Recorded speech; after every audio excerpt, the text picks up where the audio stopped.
Olá, seja muito bem-vindo ao meu canal. Para você que não me conhece, eu me chamo Kleber e aqui eu falo um pouco sobre assuntos variados, desde inteligência artificial, catolicismo, filosofia, literatura e algumas questões relacionadas ao meu cotidiano. A ideia aqui é trazer assuntos aos quais eu tenho um interesse genuíno e conectar pessoas que tenham esse mesmo interesse. Não tenho nenhuma pretensão de me tornar famoso ou criar polêmica, embora esse seja um caminho muito comum aqui no YouTube. Eu tenho sim uma certa vontade de criar um engajamento ou uma espécie de comunidade com pessoas que têm os mesmos interesses ou que têm uma visão parecida com a minha. Eu acho que essa é a melhor forma de me comunicar. Não tenho postado vídeos com muita frequência por questões, realidade de trabalho mesmo, né? Então, monetizar esse canal é um dos objetivos. Isso requer alguns critérios ali de quantidade, né? De pessoas e quantidade de vídeos, quantidade de horas sendo assistido. E eu conto com a sua ajuda para realizar esse objetivo.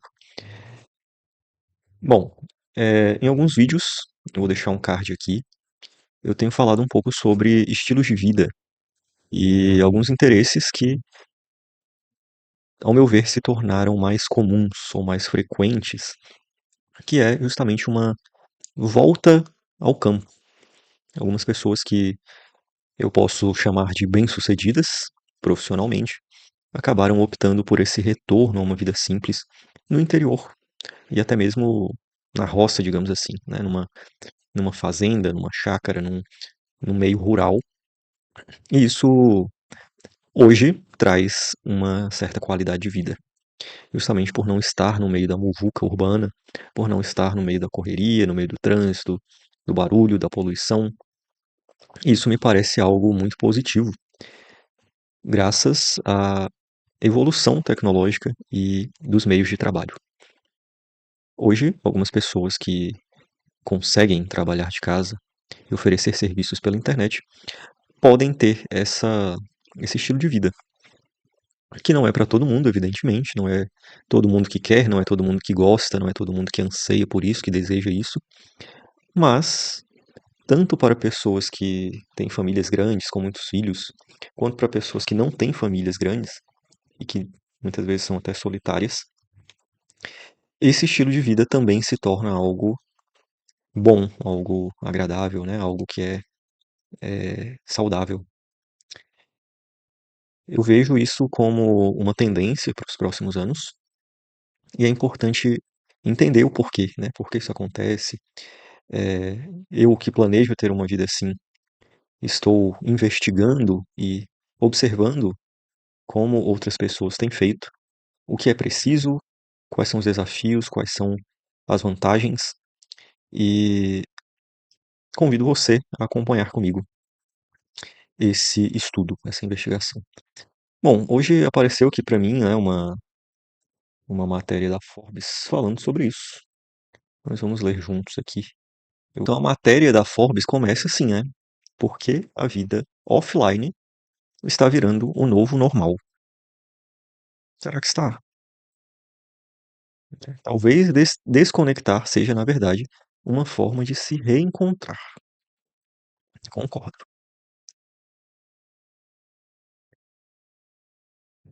Vamos lá. Então, essa matéria foi postada hoje, dia 8, por Arthur Guerra. Não sei quem é esse cara, mas vamos lá. Vamos ver se o que ele diz faz sentido.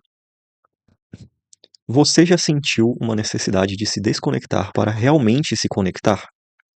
Shows esgotados de Gilberto Gil, Caetano e Bethânia, Lady Gaga, filas de cinema para ver Ainda Estou Aqui, além de festas juninas com lotação máxima, são a prova de uma sede urgente por encontros presenciais em um mundo cada vez mais dominado pela presença digital. Isso faz sentido porque, mesmo depois de anos que nós voltamos a essa convivência aberta, depois do isolamento que a pandemia trouxe, nós ainda desfrutamos de benefícios que aquele momento, aquela circunstância trouxe. Então, vários serviços que eram feitos de forma presencial, a gente percebeu que poderiam ser feitos online. E serviços novos nasceram também, né? E hoje a gente vê essa tendência no mercado que é a volta ao presencial. As pessoas estão voltando, as empresas estão exigindo isso, porque, embora alguns serviços possam ser feitos virtualmente, até de forma mais eficiente, a cultura organizacional muitas vezes exige essa presença. E isso pode ser positivo, sim. Não é generalizando, claro, né? Algumas funções e algumas pessoas sabem lidar bem com isso e exercem a sua função ainda melhor virtualmente. Eu sou uma dessas pessoas. Algumas funções que eu faço não precisam absolutamente da minha presença. E no ambiente da minha casa, com a minha estrutura, com os meus equipamentos, com a minha atmosfera, eu acabo me concentrando mais, eu acabo sendo ainda mais produtivo. E aquela flexibilidade de horários também, né? Muitas vezes poder trabalhar de madrugada, para mim, é melhor. Eu conheço algumas pessoas que têm essa mesma sensação, esse mesmo estilo de trabalho. Mas, vamos lá. Voltando aqui ao texto, ele explica um pouco sobre isso, né?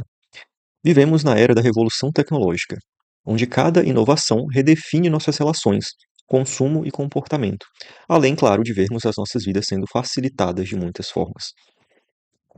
O brasileiro, por exemplo, passa 9 horas e 13 minutos online diariamente, mais tempo do que dormindo, segundo o relatório digital de 2024. Essa presença online tão maciça, no entanto, cobra um preço alto do nosso corpo e mente, gerando o que foi chamado de fadiga digital, o cansaço de lidar com tantos estímulos diferentes, o preço da conectividade e o retorno à essência humana. Diante dessa sobrecarga digital, surgem os clubes offline, espaços dedicados a conexões reais, longe das telas. E os grandes shows e festas nada mais são do que imensos ambientes offline que celebram a energia de estar junto. Embora a tecnologia tenha nos proporcionado ver imagens surpreendentemente realistas, nada substitui a interação ao vivo e em cores. Os jogos de futebol são exemplos vivos e perfeitos do que significa saborear o momento presente ao lado da sua torcida. Concordo, concordo em número, gênero e grau com essas afirmações. Tem muita coisa que é melhor fazer presencialmente. Em um mundo em que as telas são onipresentes, mais e mais pessoas estão trocando parte do tempo grudado no smartphone por horas de convívio real, com menos distrações digitais. É a redescoberta da nossa humanidade, a experiência de sentar ao redor do fogo, uma prática que nossos ancestrais mais primitivos viviam milhares de anos atrás. Hoje, essa busca se manifesta nas rodas de samba lotadas de jovens, em clubes do livro presenciais, mega espetáculos e piqueniques em parques. Essa experiência compartilhada é o que tem despertado a atenção de tanta gente globalmente. Porque o offline é o novo bem-estar. A diferença é clara. Em encontros presenciais, a risada é genuína e não um kkk.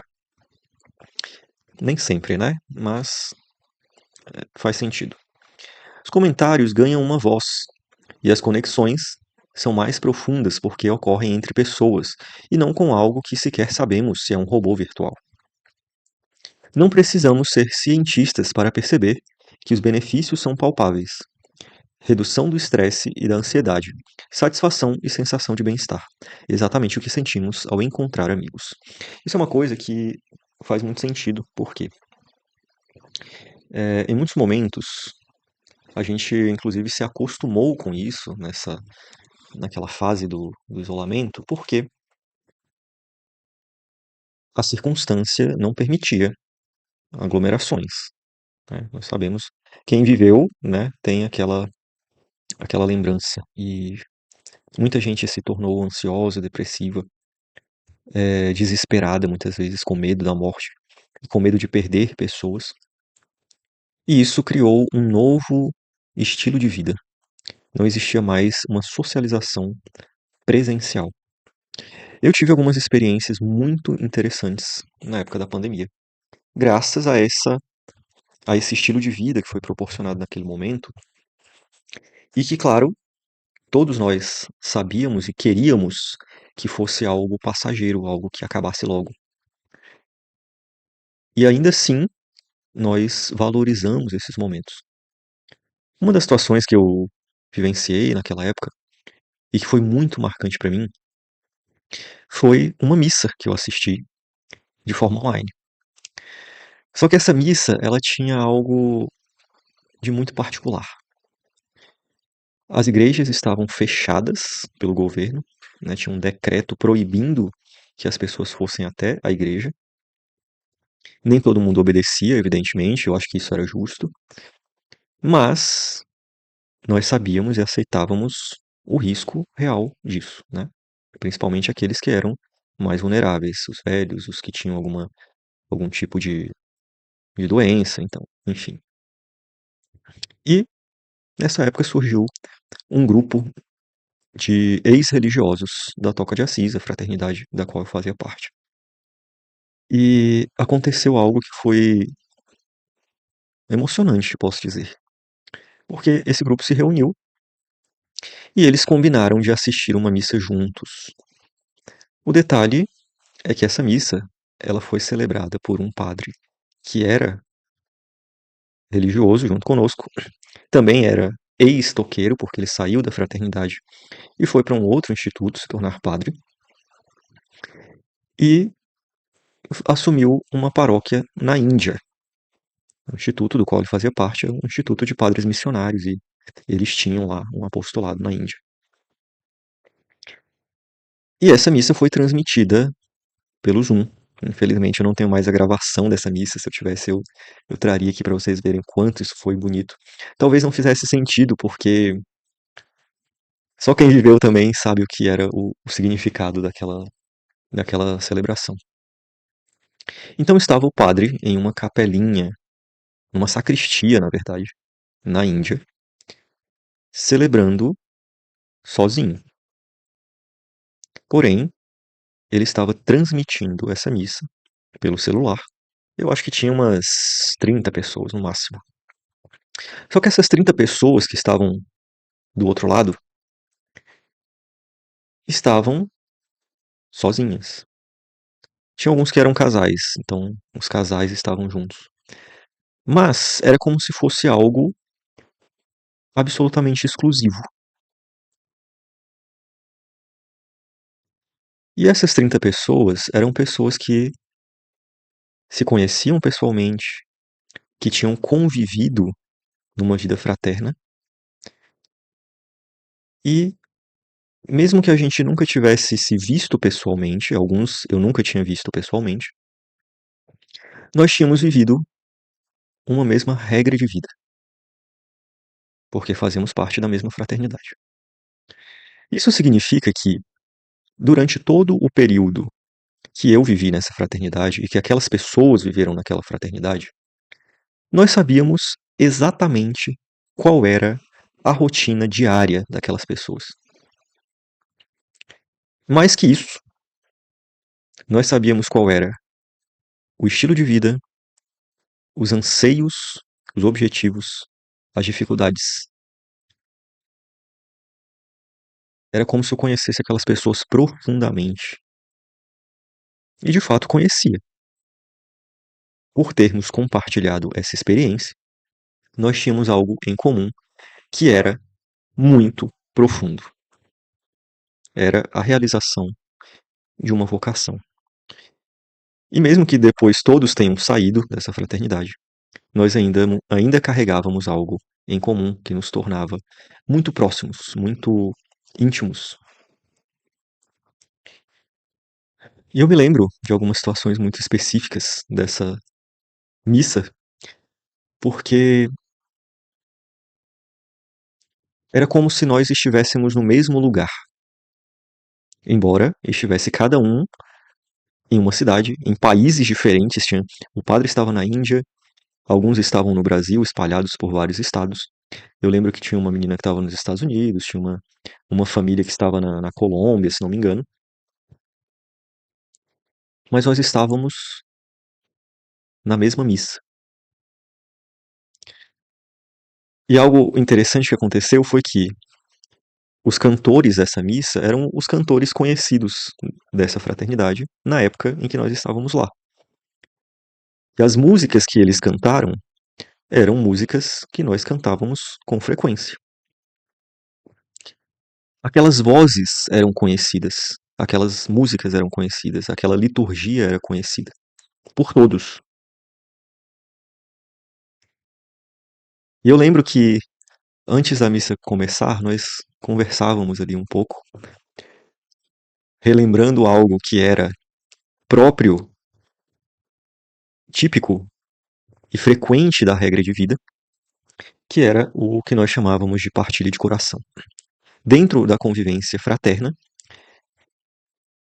com frequência, semanalmente ou a cada 15 dias, dependendo da realidade das casas, os religiosos faziam essa partilha de coração, que nada mais é do que uma reunião a portas fechadas, onde cada um vai falar sobre o que ele tem vivido, sobre o que ele tem sentido, sobre o que ele tem sofrido. E é um momento de ser ouvido com respeito, com acolhimento, com transparência. Era talvez a coisa que mais falta no mundo, né? O espaço onde eu posso me expor sem medo. E de fato acontecia isso. Era uma vida onde cada pessoa se comprometia a respeitar o que o outro sentia, o que o outro vivia, o que o outro falava. E havia essa troca, era de fato uma partilha. E nessa partilha eu lembro de uma mulher que havia sido religiosa, todos haviam sido, mas depois que ela saiu da fraternidade, ela se tornou fisioterapeuta e ela estava atendendo em um hospital. Ela chegou na missa, a missa era umas 6:30 da manhã, mais ou menos. Tinha a questão do fuso horário, porque para o padre era mais tarde, eu acho que era umas 9 horas da manhã para ele. Para os outros também tinha uma certa diferença, mas no Brasil era 6:30. E essa mulher chegou lá, antes da missa, nessa partilha, com as marcas de máscara, da máscara que ela estava usando. E ela comentou que ela tinha acabado de chegar em casa depois de um plantão de 24 horas. Ela era fisioterapeuta e estava chegando em casa depois de um plantão de 24 horas em um hospital com pacientes com Covid. Isso foi, para mim, um dos sinais de que aquela vocação permanecia naquelas pessoas. Porque o principal trabalho, digamos assim, daquela fraternidade era cuidar de pobres, de mendigos, de moradores de rua, de pessoas que eram abandonadas, doentes, sofridas em situação de vulnerabilidade. Eu uso esses termos porque eram comuns e não era nada de ofensivo, né? Hoje talvez não, as pessoas evitem, mas havia todo um respeito com essas pessoas, um cuidado extremo. E eu me emocionei muito ouvindo a partilha dessa mulher, dessa fisioterapeuta, porque embora ela não fosse mais uma freira, não fosse mais uma religiosa, não tivesse um hábito, ela continuou fazendo o que nós fazíamos. E muitos dos outros que estavam lá também. O padre, os cantores, um deles era seminarista, outros assumiram profissões diversas, né, engenheiros, arquitetos, mas eles continuaram aquilo que era a nossa vocação. E aquilo trouxe muitas recordações para todo mundo que estava ali. E foi algo sobrenatural, posso dizer. Porque Era como se nós tivéssemos sido transportados para um lugar e para um tempo que não era real. Não era a pandemia, não era o isolamento, não era cada um na sua casa, não era 2020. Nós estávamos no mesmo lugar e no mesmo tempo que não era real. Não é, não é que não seja real. Nesse momento não me vem a expressão, mas é, era algo transcendente, algo que não se podia apalpar, não se podia pegar, não se podia explicar num formato natural. E isso foi muito marcante para mim. Algumas dessas pessoas são meus amigos até hoje, pessoas que eu tenho uma admiração profunda, um amor por essas pessoas. E eu digo que isso é algo sobrenatural porque de fato é. Eu não vejo essas pessoas, eu não encontro essas pessoas pessoalmente há anos. Mas quando a gente conversa, mesmo que pela internet, é como se a gente tivesse passado todo esse tempo juntos, todos os dias. É algo que não tem uma explicação natural. Uma pessoa que não viveu isso, ela não consegue entender o que é isso. Por causa dessa vivência. Tem uma situação semelhante que se aproxima, mas ainda de forma muito rasa. Quando as pessoas comentam, por exemplo, homens, né, sobre a experiência que eles tiveram no exército. E se ele encontra um outro homem que ele não conhece, que ele nunca viu na vida, mas que serviu no mesmo lugar, eles começam a lembrar de situações pelas quais eles passaram de forma semelhante, ou pessoas com quem eles conviveram, ou desafios, dificuldades, né? E isso traz essa sintonia. Nos filmes a gente vê um pouco disso também, né? Quando são soldados que serviram na guerra, e aí eles comentam sobre situações que eles estiveram juntos mesmo sem se conhecerem. E isso é algo que não é possível de uma forma virtual. O ser humano, ele precisa dessa presença física, né, na sua convivência. Então, esse relato foi um, um desabafo aqui, algo que eu queria falar sobre isso, porque foi uma vivência muito gostosa que eu tive. Os meus amigos que estavam nessa missa podem comentar aqui, e eu tenho certeza que eles tiveram a mesma sensação, o mesmo sentimento. E eu me sinto muito feliz e grato por poder ter presenciado isso. É um privilégio. Vamos voltar então aqui para o texto, eu quero continuar com essa narrativa. A vida offline não é apenas uma tendência, é um resgate do que nos torna humanos, uma poderosa ferramenta para a saúde mental e a felicidade. É. Muito bem, eu gostei muito desse artigo, tem tudo a ver com essa vivência. E uma coisa que foi muito palpável também no final do isolamento da pandemia foi justamente essa coisa de querer se contaminar, digamos assim, né? Quando se tornou seguro estar com pessoas e conviver presencialmente, e nós não tínhamos mais aquele medo da doença, nós queríamos nos contaminar, né? Nos contaminar no bom sentido, né? De poder tocar as pessoas, de poder estar com as pessoas, de poder sentir cheiros. E foi um sofrimento que, de fato, nos privou de algo que é muito humano, que é natural, que é bom, né? Quando é vivido da maneira correta. Então, muito obrigado pela sua presença, por ter assistido até aqui. Se você gosta do meu conteúdo, compartilhe esse vídeo, se inscreva no meu canal. Eu quero falar mais sobre experiências particulares que eu tive e quero compartilhar esses momentos com quem gosta, com quem se identifica, para que a gente possa conversar mais. Eu quero poder ser conhecido, ser acessível e estar também na companhia de vocês. Muito obrigado. Fiquem com Deus.